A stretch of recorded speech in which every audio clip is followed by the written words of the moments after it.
Muy buenas noches, aquí estamos listos junto a William Meléndez para un nuevo debate político. Buenas noches, Diana, qué gusto hacer fórmula contigo, saludar a nuestra audiencia. Bueno, hoy en debate político vamos a analizar la situación previa a las elecciones de 2019. Y es que, William, desde la firma de los acuerdos de paz, los partidos tradicionales, los partidos mayoritarios no precisamente están, de acuerdo a las encuestas, en el primer lugar. Una tercera vía, una tercera alianza de partidos políticos podría estar desafiando a la política tradicional. Exactamente, y mientras tanto el Tribunal Supremo Electoral ha dado el banderillazo de salida para la campaña presidencial y esta campaña se ha focalizado ya un poco en el ataque y el contraataque y a la base está el tema de corrupción. Esto es interesante porque de las 4 fuerzas políticas, por lo menos 3 tienen flancos abiertos en esa materia. Es parte de lo que vamos a hablar ahora con representantes de la alianza conformada por Nuevas Ideas, Gran Alianza por la Unidad Nacional Gana y Ex Cambio Democrático. Bienvenidos a un nuevo debate político.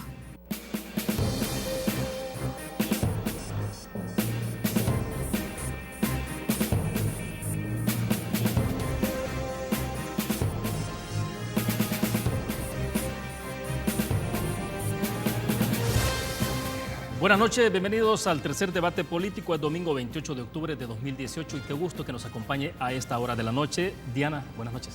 Igualmente, William, como les decíamos, los invitados de esta noche en debate político son miembros de esta alianza conformada por 3 partidos políticos. Está con nosotros Juan José Martel, Ex Cambio Democrático, actualmente diputado independiente. Ex Cambio Democrático y diputado de Cambio Democrático. Y diputado de Cambio Sí, Democrático. pues, ya vamos a hablar más adelante cuál es la situación. Exacto. Gracias, y también gracias. está Un con gran nosotros. gusto, Diana y Jorge, es un gusto estar con ustedes. Bienvenido. Bienvenido. También Federico Anliker, secretario general nacional de Nuevas Ideas. Federico, buenas noches. Buenas noches, Diana. Buenas noches, William. Buenas noches, Bienvenido. diputado. Y un saludo cordial a todos los televidentes que nos están viendo esta noche.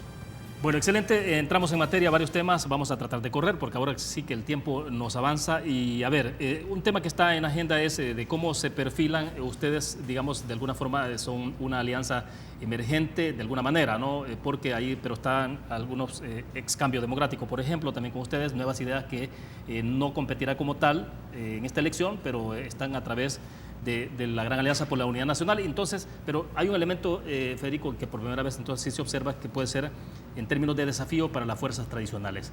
¿Qué implica en términos de ese nivel de reconocimiento, digamos, de alguna manera, que en este momento dan esa fotografía de las encuestas? Es un reconocimiento muy positivo. Yo siempre lo he dicho, los partidos políticos son compuestos por salvadoreños. Y en esencia, la alianza que hemos hecho estratégica, como ya les he explicado un sinfín de veces, que fueron los bloqueos tras bloqueos del Tribunal Supremo Electoral, que llevaron a última hora a ser la única opción, irnos, que el candidato Nayib Bukele y el doctor Félix Ulloa se inscribieran con Gana, pero eso no quita que los salvadoreños, la gran mayoría de salvadoreños, como dictan las encuestas, estén comprometidos a este proyecto cívico histórico, que de eso se trata, para transformar nuestro país. Ahora, Juan José, usted es un experto en temas electorales, ha sido parte de la Junta de Vigilancia, por ejemplo, del Tribunal Supremo Electoral y conoce ampliamente el tejimaneje de toda esta información. Si bien es cierto, las encuestas dan a la gran alianza que han conformado los 3 partidos políticos una ventaja sobre los partidos tradicionales, también es cierto que hay un, 30, 40% de la población que es encuestada que dice que no sabe o no contesta o todavía hay incertidumbre sobre por quién votaría. ¿Qué lectura le dan ustedes como parte de esta gran alianza a esa situación que también están dando a conocer las encuestas? Sí. Bueno, además de eso de ser director de la Junta de Vigilancia Electoral, fui magistrado del Tribunal Supremo Electoral. Algo se aprende. Lo que pasa es, las encuestas siempre son una fotografía del momento. Y siempre hay una encuesta final que es la de verdad el día de las elecciones. Las encuestas son una aproximación siempre a la realidad. Ahora, cuando uno revisa el histórico de las encuestas, siempre hay un porcentaje importante de ciudadanos que manifiestan que no saben o que no van a votar. Algunos es porque saben por quién van a votar, pero no tienen confianza con el encuestador o con la encuesta y prefieren guardárselo por cualquier razón. Hay otro grupo que efectivamente no sabe. Y hay otro grupo que no le interesa y de ninguna manera va a llegar el 3 y no le interesa. Por lo menos hay esas 3 categorías. Ahora, en ninguna elección que hemos tenido en el país desde la firma de los acuerdos de paz hemos llegado al 70% del padrón electoral. Es decir, siempre nos hemos quedado con un 60 y tanto, y en las últimas elecciones la tendencia ha sido a reducirse. Ahora, para la diferencia para elección presidencial respecto de elección para diputados y alcaldes, que siempre para diputados y alcaldes es menos la participación global. Sí, siempre hay un pequeño porcentaje de un 1 o 2% Sí, claro. menor. No es significativo, pero sí se ve, es visible. Ahora, lo que sucede es que no nos olvidemos que en la última elección presidencial hubo el primer bajón. Y en esta de diputados hubo un segundo bajón, en los cuales por primera vez en muchísimos años estuvimos debajo del 50% del padrón. Nadie espera que vote el 100% del padrón, es imposible. El día en que aparezca que vote el 100% del padrón hubo fraude, porque hay un montón de gente que fallece entre el momento en que se cierra y el momento de la elección, porque hay muchos salvadoreños que están en Estados Unidos los que no se pudieron empadronar, por ejemplo, que están en el los que no exterior. se pudieron empadronar no están. Esos no están. No, por lo tanto, a eso me refiero. Así Hay es. un montón de gente que no va a Luego poder los que participar. están en el exterior realmente el padrón es mínimo, es simbólico. No, por ahora creo que lo importante es que van a dar un mensaje al país, pero no es que se vuelva en realidad determinante. Pero de todo caso vamos a recibir un mensaje de ellos. Perfecto. Federico, bueno, vamos a mostrar ahí, tenemos una tabla de encuesta de la Universidad Tecnológica que se hizo recientemente para que podamos apreciarlo en términos de resultados, cuál es el partido o coalición política de su preferencia, ahí están los resultados planteados.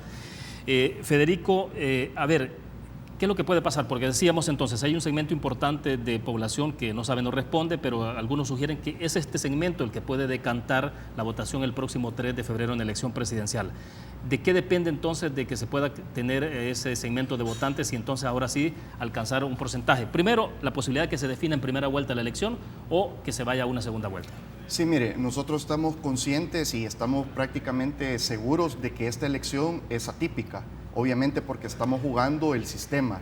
Si nos quedamos en los 30 años del bipartidismo o nos unimos los salvadoreños y realmente transformamos nuestro país.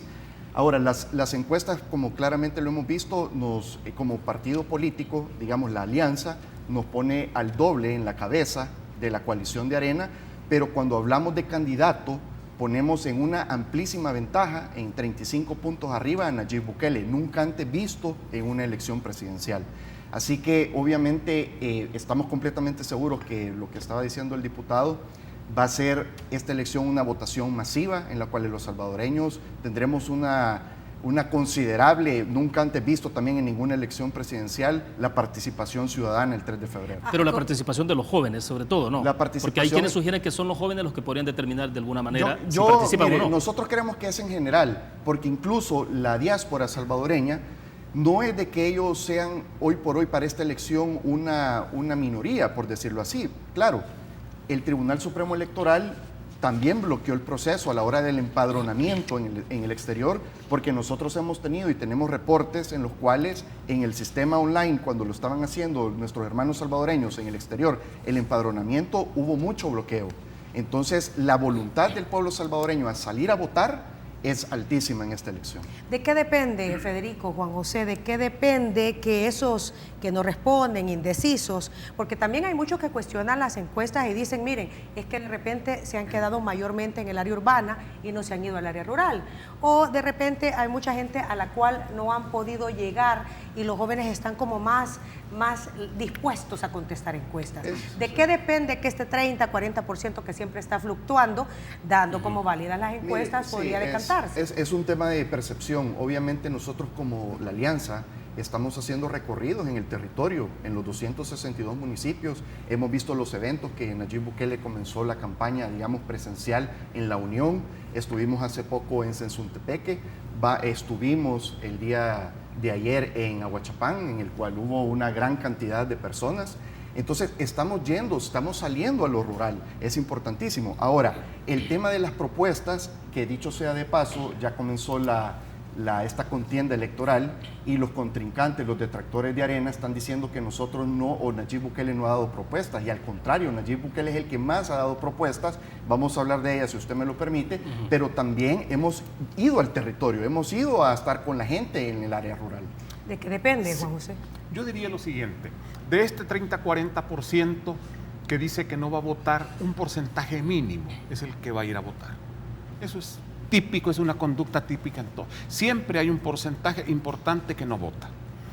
En segundo lugar, ese es el típico argumento de hay un típico argumento de los partidos que están muy bajos en una encuesta, que dicen, es que ahí tenemos nosotros el porcentaje de nuestra votación, ese 30%, ese 40%, ahí está el voto nuestro. No, eso no es cierto.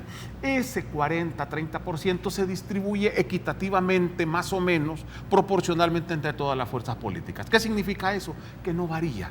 Es decir, Nayib en este momento tiene un porcentaje que nos dice, que nos permite decir con certeza va a ganar en primera vuelta. Y el histórico de las encuestas del comportamiento nos está demostrando de que va a haber gente que se va a ir con Nayib en un porcentaje similar al que tiene, y también se van a ir para el resto de fuerzas políticas. ¿Qué pasaría si hubiese una segunda vuelta? ¿Qué pasaría si hubiese una segunda? Porque como en estas cosas no hay nada escrito, y si no, miremos la última elección presidencial, en donde se pensó que en la segunda vuelta iba a disminuir el número de votantes, y al contrario, hubo una considerable participación de votantes. ¿Qué pasaría en una eventual segunda vuelta si Nayib Bukele tuviese la mayoría o saldría en primera vuelta como la primera fuerza política? ¿Estarían dispuestos a hacer alianzas? Bueno, esa pregunta es bien importante y gracias por hacerla, para aclararle a la población.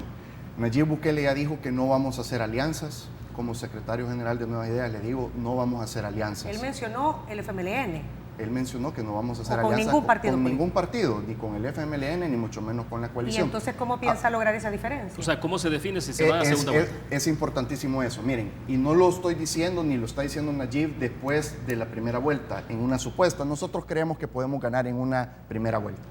Pero nosotros, los militantes, los alcaldes, los simpatizantes, ya sea de la coalición de Arena, del FMLN, de Vamos, son bienvenidos a este proyecto.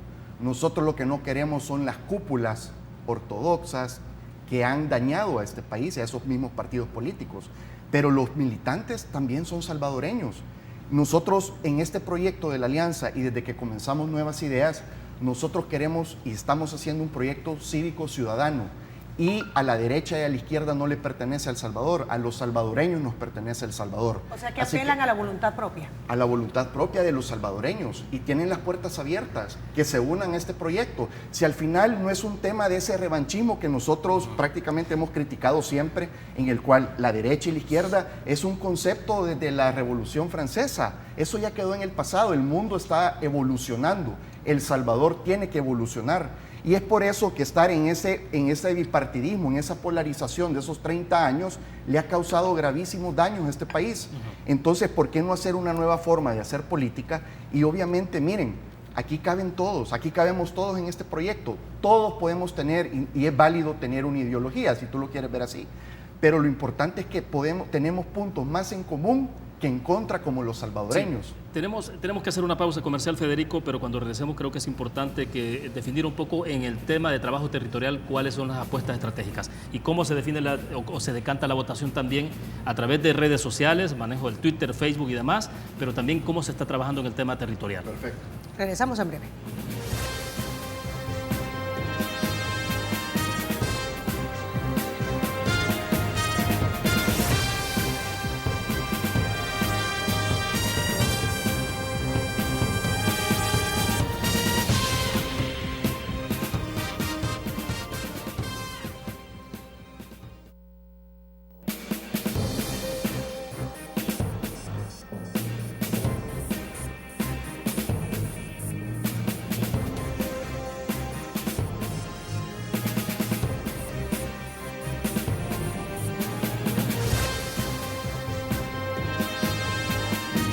Gracias por estar con nosotros en Debate Político. Hoy estamos conversando con el secretario general nacional de Nuevas Ideas, Federico Anliker, e igualmente con Juan José Martel del partido Cambio Democrático.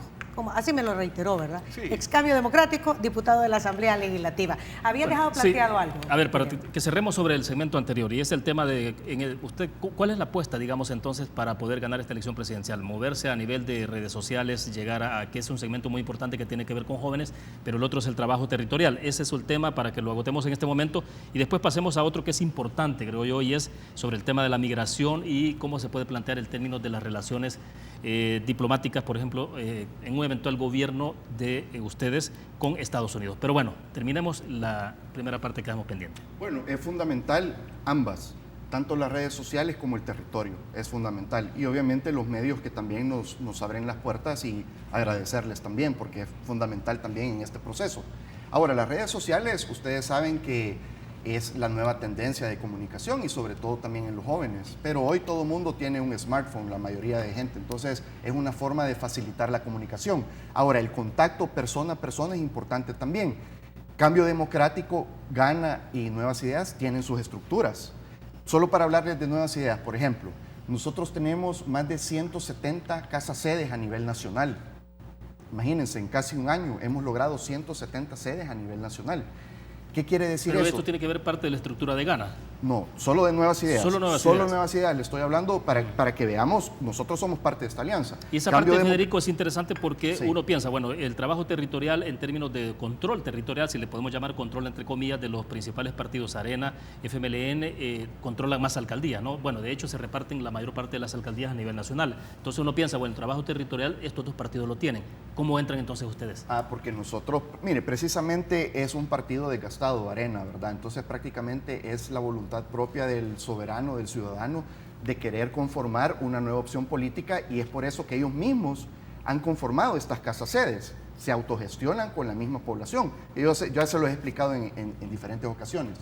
Pero para nosotros, por ejemplo, cuando hacemos los eventos, y no sería cuando llega la fórmula presidencial, la fórmula de los candidatos Nayib Bukele y Félix Ulloa, pues llegan miles y miles de personas. Ahí, ¿eso qué quiere decir? Como los detractores a veces quieren decir que solo somos troles. Bueno, ahí les estamos demostrando que no lo somos, que somos salvadoreños de carne y hueso, que llegamos a hacer presencia a esos actos, a querer escuchar y ver la candidatura de Félix Ulloa y Nayib Bukele, hacia qué van a decirle a la población. Y ahí es donde miles de propuestas también han salido en esos lugares. ¿Ustedes pueden presumir de que han logrado movilizar a algún sector importante votante de la población, de redes sociales, de la parte virtual, ya la parte material? Definitivamente, es que, miren, los que estamos en las redes sociales, que creo que todos estamos en las redes sociales, somos salvadoreños y somos personas de carne y hueso.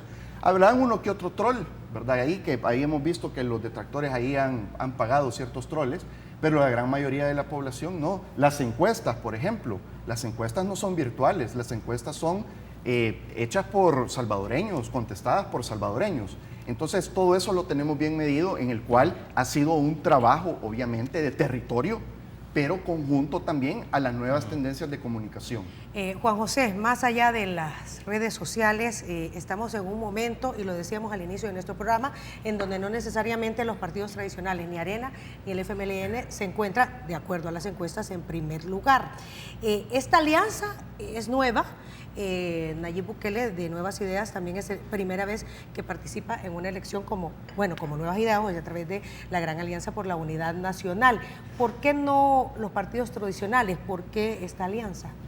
Yo creo que el fenómeno nuevo, lo que señalaba Federico como lo atípico, es que estamos en un momento, en un periodo histórico, en que las dos fuerzas políticas que han dominado el espectro en los últimos 30 años han comenzado a derrumbarse.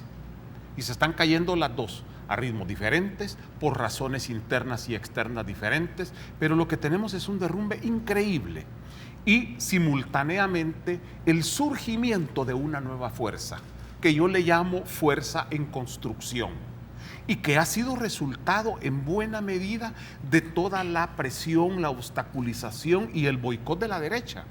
Esta alianza que tenemos es un efecto creativo como consecuencia de que no dejaron más salida frente a todo el boicot permanente hacia Nayib Bukele, que es la figura que lo encabeza. Podría ser eso, pero de acuerdo a muchos también, los recientes actos de corrupción que se han conocido desde diferentes partidos políticos podrían poner en juego el hecho precisamente que no estén en las preferencias electorales. Y tomando en cuenta ese tema, ¿cuál es la propuesta de la alianza conformada por ustedes para que la población pueda confiar en la clase política y evitar estos actos de corrupción? Solo quiero agregar un detalle en esto, Diana, y es el hecho de que de las 4 fuerzas políticas que participan en esta elección que se aproxima, obviamente es que sus miembros no han tenido un antecedente político, digamos, no han sido funcionarios públicos, para ser más preciso.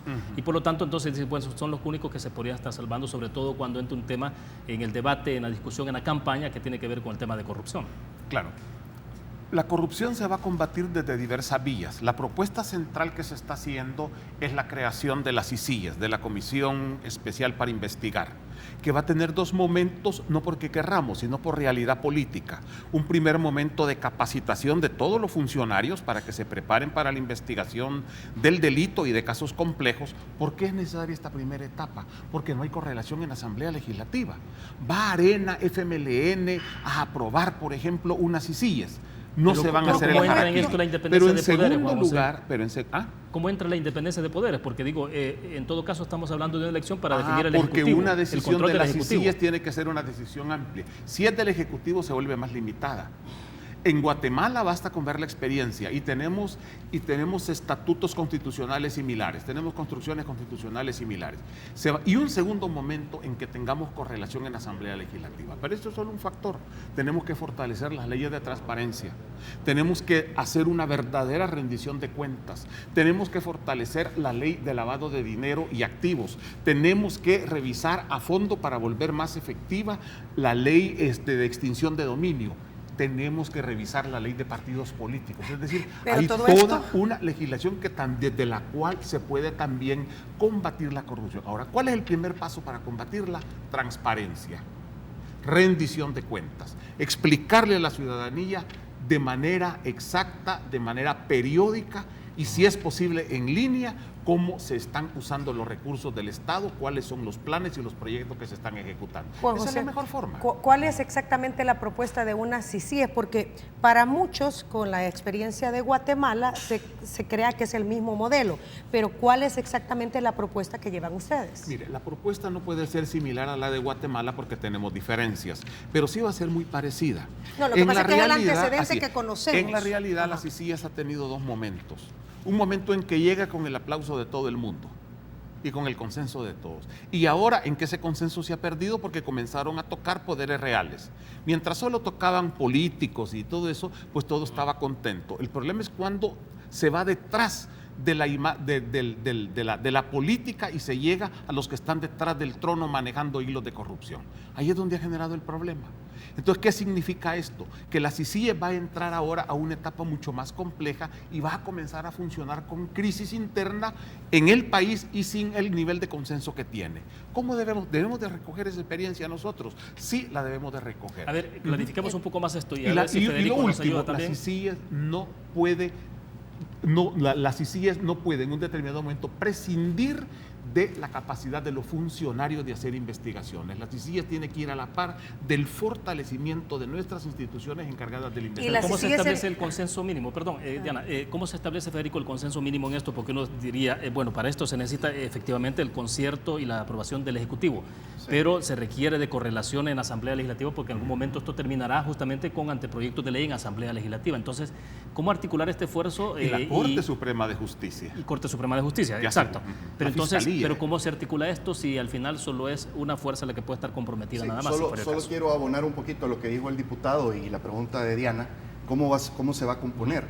Yo tuve la oportunidad fuimos con Nayib Bukele a Washington a hablar con el doctor Luis Almagro de la OEA. Esto ya no es simplemente una propuesta en papel, sino que ya fuimos 2 veces a tomar acciones, a ver cómo le podemos dar forma a una CICIES en El Salvador. Lo bueno es de que vamos a hacer, y el doctor Almagro está de acuerdo, que vamos a hacer un híbrido de la CICIG de Guatemala y la MASIG de Honduras, tomar lo bueno de las dos, porque como cualquier proyecto inicial tiene sus cosas buenas y tiene sus cosas malas. Aprendamos de lo bueno de uno, aprendamos de lo bueno del otro, hagamos un híbrido tropicalizándolo, como dijo en otras palabras el doctor, salvadoreñizándolo bajo nuestras condiciones como país. Ahora bien, yo quiero que para tranquilidad del pueblo salvadoreño sepan una cosa. En un futuro gobierno de Nayib Bukele, la CICIES va porque va. Ahora, obviamente, sería lo ideal que tengamos esa correlación de inicio, que desde ya los partidos políticos se estén pronunciando y diciendo, bueno, qué bueno que me quiero incorporar a este proyecto para ver cómo puedo aportar y dar mis opiniones. Es que hoy por hoy todos los partidos políticos se comprometen a la investigación y al combate de la corrupción. Sí, pero todo el mundo, los demás partidos políticos lo quieren hacer a su forma. Ahora, muchos dicen... Ponerse de acuerdo en la forma es el problema, entonces. Ponerse de acuerdo. Ahora bien, yo siempre lo he dicho, miren, no tiene nada de malo ir a pedir ayuda internacional. Si es que si tuviéramos una institucionalidad, no tuviéramos un Estado fallido que ¿Un estamos árbitro viviendo. extranjero? Un árbitro, claro, no tiene nada de malo. Ellos tienen experiencia ya en la región, Guatemala, Honduras, experiencias buenas, experiencias malas. Tomemos las experiencias buenas, como cualquier proyecto también político, empresarial, sí, Federico, y traerlo aquí al país. Ahora, no es negociable si se va a traer o no. Ya hablamos con el doctor Almagro de que el Ejecutivo la va a pedir, porque el Ejecutivo es el que la solicita. Ahora, hacemos una atenta invitación que los demás partidos políticos desde ya y en la Asamblea Legislativa se estén pronunciando y que favorezcamos el combate de la corrupción. Obviamente hemos visto en otros países que ha funcionado. En Guatemala, por ejemplo, hemos visto que ha tenido casos de éxito, como cosas buenas y cosas malas, pero ¿Y como por qué te no se repito, comienza tomemos lo y por bueno. qué no se comienza con lo mínimo? Por ejemplo, se superó el veto que tiene que ver con la ley orgánica de la Fiscalía General de la República y El Salvador, que ha sido eventualmente suspendido del programa Egmont. Sí, Entonces, claro. ¿por qué no se comienza por lo mínimo en Asamblea Legislativa donde todos tienen representación? Porque Y aquí está el diputado también. no debería de ser que comencemos a estas alturas viendo la grave crisis de corrupción en nuestro país por lo mínimo. Comencemos por lo más que podamos. Y para eso obviamente se necesitan las correlaciones de los demás partidos políticos y fuera lo sano para este país. Lamentablemente nadie de los otros partidos políticos, bueno, Cambio Democrático sí, pero de los que estamos en la alianza también, deberían de preocuparse para ver, bueno, que es una futura y es un proyecto exitoso para ver cómo podemos llevarlo a cabo en nuestro país. Tenemos que hacer pausa y al regresar entendemos que hay incongruencias o no está de acuerdo la alianza que ustedes conforman con el Tribunal Supremo Electoral sobre la forma de contabilizar los votos al momento del llenado de actas en la Junta Receptora de Votos. ¿Te parece Y si abordamos el tema pendiente que decíamos sobre la política exterior, cómo se debe plantear. en el tema de Exactamente. migración? En efecto, hacemos pausa.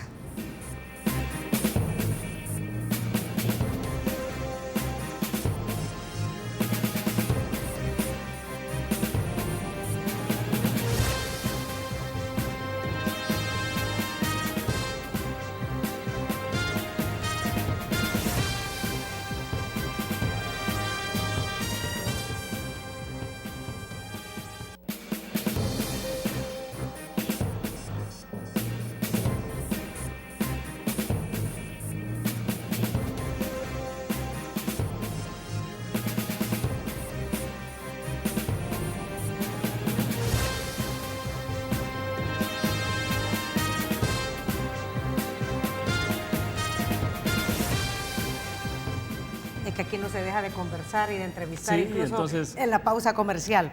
Y se Temas pone interesante intensos. también en los cortes comerciales. En efecto. Federico, ustedes no están de acuerdo en la forma que el Tribunal Supremo Electoral en un primer planteamiento estaría estableciendo cómo se contarían los votos o cómo se llenaría el acta, ¿verdad?, donde se cuentan los votos en las juntas receptoras. Sí, es el acta de cierre, ¿verdad?, el que se va a ocupar el 3 de febrero. Ahora, yo esta semana fui a la Organización de Estados Americanos a interponer una denuncia formal. ¿Por qué? Porque está generando mucha confusión el acta que está impulsando, sobre todo el magistrado Fernando Argüello Telles, que es del partido Arena y que está haciendo el que está proponiendo que sea esa acta, ya que está haciendo y está violentando el artículo 200 y el artículo 202 del Código Electoral. Pero es una Y voy a- decisión del magistrado Argüello Telles, digo, porque que no son colegiadas las decisiones que Sí, se toman. Pero él está impulsándola. Él es el principal, el que mayor la está favoreciendo, por decir así. Ahora bien, porque eso es, tenemos nuestros contactos internos y nos lo han dicho. Pero les quiero explicar por qué el artículo 202 y el 200 y el 202. El artículo 200, y uno va amarrado al otro, habla sobre los contendientes. En esta elección presidencial, el contendiente está conformado por Gana, FMLN, Vamos y la coalición por los 4 partidos políticos de la coalición de Arena. Ahí hay 4 contendientes.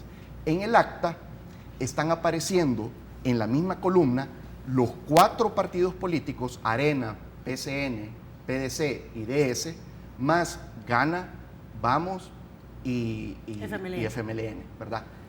¿Qué pasa? Esto genera confusión a la hora en la columna vertical, ¿sí? En la columna vertical a la hora del conteo.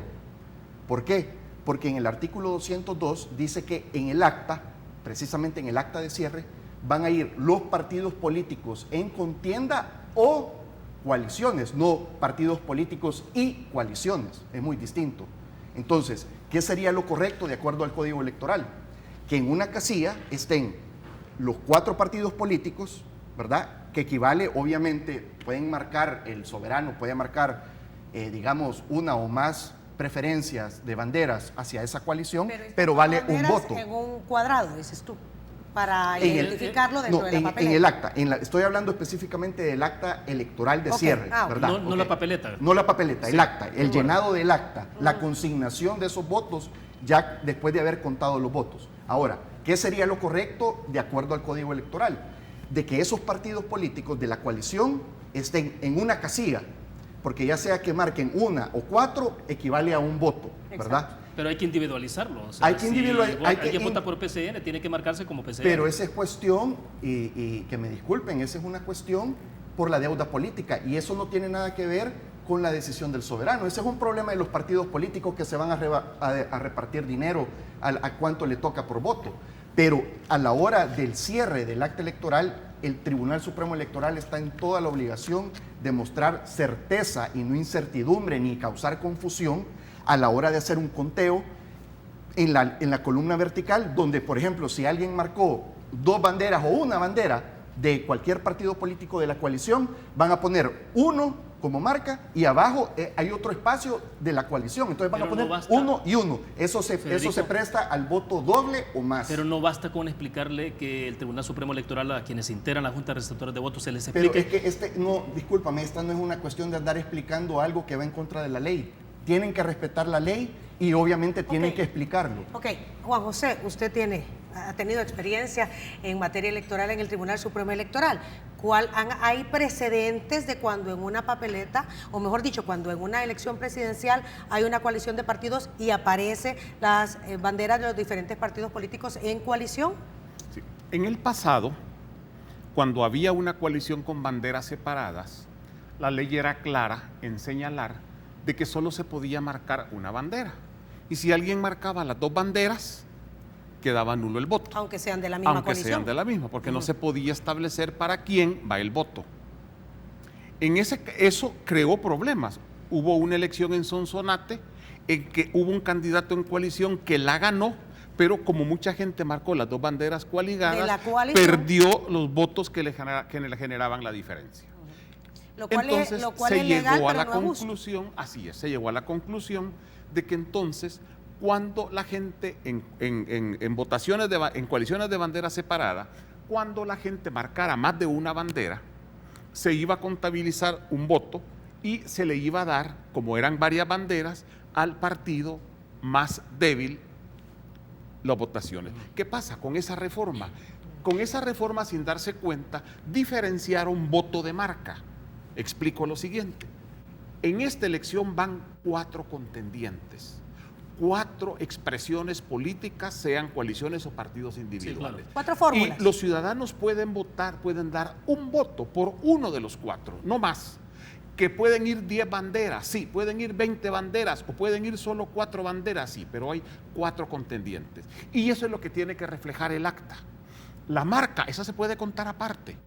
Eso ya es para efectos de deuda política, ahora para deuda política del futuro, para cálculos de cada partido político, en fin. Eso evita confusión. Diputado, ¿por qué? Porque de hecho se estableció esa separación entre, aunque no lo diga la ley. Diputado, de hecho, pero sí cuando el artículo, ¿cómo se interpreta? Por ejemplo, el artículo 207 del Código Electoral dice: no será nulo el voto cuando en la papeleta se hayan marcado 2 o más de las banderas de los partidos entre los que exista coalición legalmente inscrita, y en ese caso se contabilizará el voto, dice, a favor de la coalición y se adjudicará para efectos del escrutinio al partido integrante de la coalición. Y continúa. Eso es lo que le estoy explicando. ¿Qué dice? Cuando ha marcado. Ve ahí, cuando ha marcado más de una. No dice cuando ha votado. ¿Por qué? Porque se convierte en marca, no en voto. Y las marcas se cuentan separadas para efectos de lo que quieran. Sería un doble hasta conteo. De estadística. Sería otro conteo. Y no, así es. ¿Y qué cuesta hacer un una hoja aparte donde se contabilicen las marcas de la coalición, que en algunos casos se van a convertir en votos. Sí. Pero desde el momento en que ya se convirtió en una marca y dejó de ser voto. Esas son las incongruencias cuando se le hacen reformas interesadas al Código Electoral que generan después contradicción y por lo tanto pueden ser utilizadas de manera maliciosa. ¿Cuál es el problema? ¿Va a generar esto confusión? Sí, va a generar confusión. Y puede ser aprovechado por esta fuerza política que tiene 4 banderas, sí, la puede ser aprovechado. Y además tenemos toda una experiencia reciente que nos indica que lo van a hacer. Pero ustedes van a tener representación en la Junta de Receptores de Votos, los vigilantes más los miembros de la Junta. Y las copias que quedan de actas. Exactamente, y ojo, solo pueden pueden haber 4 vigilantes y 4 miembros de Junta Receptora de Votos. No puede haber más, porque son 4 contendientes. O sea, que no vayan a creer, así es, que no vayan a creer que pueden poner un vigilante de Arena, otro vigilante del PCN, no. Son 4 vigilantes porque van coaligados, tienen derecho a una sola. Así como tienen derecho a un solo voto. Igual en la Junta Receptora de Votos tienen un solo miembro, los 4 señores. ¿Por qué? Porque el riesgo es que en una rifa puede llegar un momento en que tengamos una enorme cantidad de juntas receptoras de votos en que estén integradas únicamente por PCN, PDC, Arena y DS. Eso sería injusto. Ellos tienen al hacer coalición, uno cede derechos. Y la misma reforma convierte cosas que al haberse hecho de manera fragmentada, porque ese es el problema de nuestras leyes, que se arregla un artículo sin darse cuenta el efecto para todo lo demás. Pero es contraproducente con otro ya existente. Hoy por hoy es una decisión del organismo colegiado, el cómo se va a conformar la papeleta y el cómo se va a conformar el acta en donde se haga el recuento de votos. Sí, a mí realmente me preocupa, pues, y nos debería de preocupar a todo el pueblo salvadoreño, más allá de andarle explicando a las personas que van a estar en las mesas, más allá de dar las capacitaciones, nos debería de preocupar que tenemos un Tribunal Supremo Electoral que no respeta su propio código electoral y que lo está haciendo a conveniencia de la partidocracia y a los partidos políticos que estos magistrados representan y no están representando la voluntad del soberano a la hora de votar. Y solo para cerrar, ustedes no están objetando de cómo pueda quedar la distribución de la papeleta. No, es el acta estrictamente. Esa es otra cosa. Y el diputado lo explicó claramente. Es un tema de marca versus un tema de voto.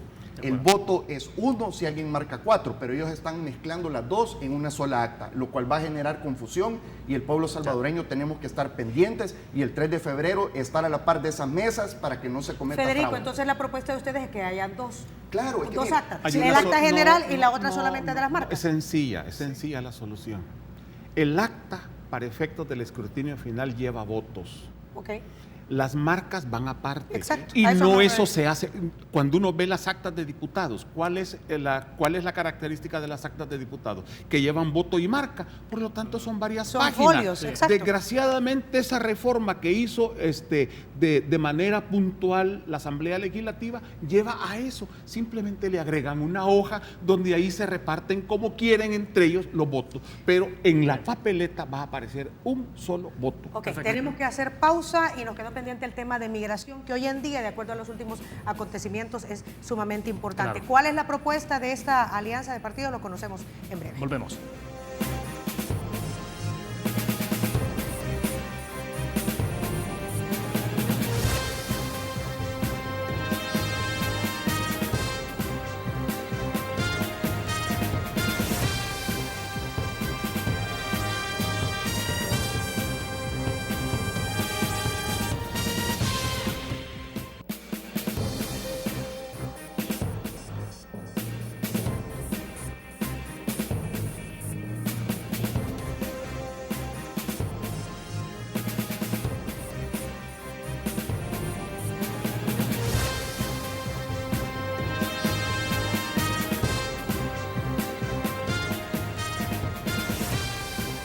Es un gusto que siga con Debate Político en su tercera edición. Nos quedábamos en el segmento anterior, decíamos, sobre el tema migratorio, ¿no? Y que es muy importante sobre el perfil de relación que se puede establecer en un eventual gobierno y relación sobre todo con Donald Trump, ¿no? Que es un presidente norteamericano que muy controversial, pero con algunas características muy particulares en términos de las relaciones, cómo se establecen con los demás países.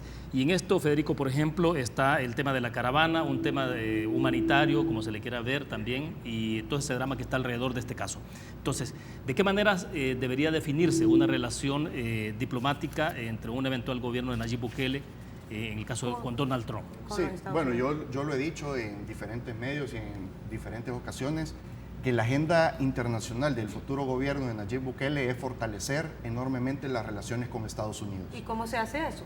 Mire, solo le quiero explicar una cosa. Estados Unidos está diciendo ahorita de que es problema de estos gobiernos gracias a la corrupción, de que estos hermanos salvadoreños, centroamericanos estén yendo a Estados Unidos. Nosotros tenemos que atacar de raíz el problema. Por ahí vamos a comenzar, que existe un compromiso al combate precisamente de la corrupción, porque Estados Unidos ha señalado muchas veces a la región de corrupta, ha señalado a El Salvador que hay mucha corrupción. Muestras de signos de que un futuro gobierno de Nayib Bukele va a combatir la corrupción, pues obviamente es el caso de unas CICIG en El Salvador. Hay propuestas concretas y ya elaborándolas y poniéndolas en marcha como unas CICIG da muestra a un gobierno de Estados Unidos. Sí, es cierto, en nuestro país había mucha corrupción, gracias a ello existe una gran cantidad de problemas sociales. Vamos a tratar de frenar esa migración para que las oportunidades que los salvadoreños van a buscar a Estados Unidos también la puedan tener en nuestro país. Para poner en contexto, vamos a tener a continuación las declaraciones dadas por el presidente Trump respecto a esta relación con los países del Triángulo Norte. Nuestro país y los hemos detenido, pero las leyes lo han hecho muy difícil. Si tuviéramos las leyes correctas aprobándose en el Congreso, su trabajo sería 100% más fácil. Nosotros pensamos que eran nuestros amigos y enviamos ayuda masiva, pero vemos los números y vemos a estos países a los que les mandamos mucha ayuda y ellos vierten droga en nuestro país. Así que no soy un creyente, quiero parar la ayuda, porque ellos pueden detener la droga mucho más fácil que nosotros. Nos dicen no podemos controlarlo, entonces esperan que nosotros lo hagamos. Les damos billones y billones de... Bueno, y así van las declaraciones dadas por el presidente Trump en torno a esta situación de migración irregular. Entonces tú decías, Federico, que una primera apuesta de establecer buenas relaciones con los Estados Unidos es que se creen acciones más que instituciones, acciones que en realidad vayan en el combate a la corrupción. ¿Sí? Como una muestra de que el dinero que se envía de apoyo hacia los países del Triángulo Norte se ha utilizado precisamente para crear empleo y para combatir la inseguridad. Precisamente, y eso tú lo puedes ver como ser humano, como tú, Diana, que estás en Estados Unidos y le mandas a tu familiar dinero para que estudie y te das cuenta que ese dinero se lo están robando y utilizando para irse de fiesta, a ti no te va a gustar. Entonces tú tienes que ver del otro lado que existan muestras realmente de que ese dinero se va a ocupar bien. Ahora, de la mano necesitamos fortalecer las relaciones porque necesitamos la ayuda de ellos. Obviamente tenemos 1/3 de nuestra población en Estados Unidos, es una realidad. La balanza comercial es importantísima para El Salvador, los tratados comerciales con Estados Unidos. Así que es una realidad que el país vive y que tenemos que lidiar con ella, y ya que la tenemos, pues ver de qué forma podemos fortalecer esas relaciones que indiscutiblemente pueden traer buen beneficio para el país. ¿Qué otras acciones, Juan José? Mire, yo creo que las buenas relaciones con un país, sea Estados Unidos o sea quien sea, es sobre la base de somos socios. Yo tengo intereses, tú tienes intereses y sobre esa base nos entendemos.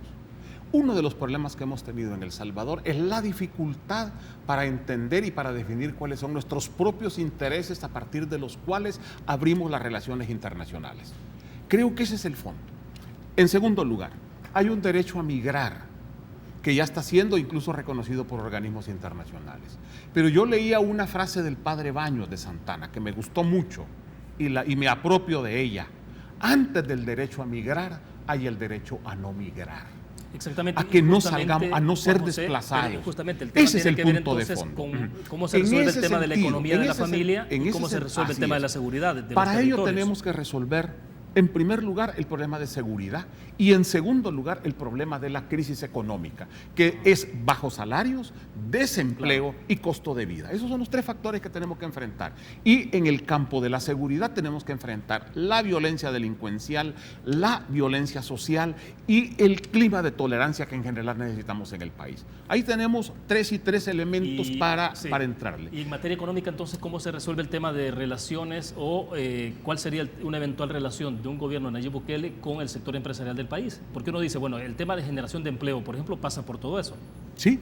Ahora, lo que pasa es esto, cuando nosotros hablamos del sector empresarial, siempre pensamos en la ANEP y en los grandotes. Es bueno, hay que pensar en ellos, pero si queremos realmente fortalecer la economía, tenemos que comenzar con la micro, pequeña y mediana empresa.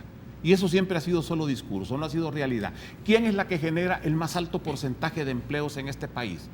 Es la pequeña y la mediana empresa. Ahí es donde se tiene que fortalecer. Además de eso, no requiere de grandes inversiones, se puede generar empleo con relativa velocidad.